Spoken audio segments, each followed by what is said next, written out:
chiqib aytadigan bo'lsam, bizga ayrim ish beruvchilar, ya'ni savodxonligi past desak ham mubolag'a bo'lmaydi, homilador xodimim bor. Shuni qanday bo'shatsam to'g'ri bo'ladi deb bizga murojaat qilib turadigan holatlar mavjud. Biz ish beruvchilarga tushuntiramiz, hurmatli ish beruvchi, konstitutsiya bo'yicha, mehnat kodeksi bo'yicha homilador ayolni hech qanday asosga ko'ra bo'shatishga haqqing yo'q. Faqat korxonang tugatilgan hollar bundan mustasno deb tushuntirsak, boyagi ish beruvchi jahli chiqib, axir u yaxshi ishlamaydi-ku, ishdan erta ketadi-ku, bu axir adolatdan emas-ku degan vajlarni bildirishadi.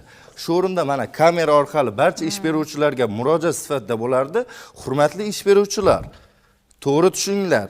Qonunchiligimiz shu darajada adolatli ishlab chiqilganki, qonunchiligimiz faqat homilador ayolni emas, uning qornidagi bolasini ham inobatga olgan holda yuqoridagi kabi normalarni, yuqoridagi kabi imtiyozlarni o'sha xotin-qizlarga tatbiq qilgan desak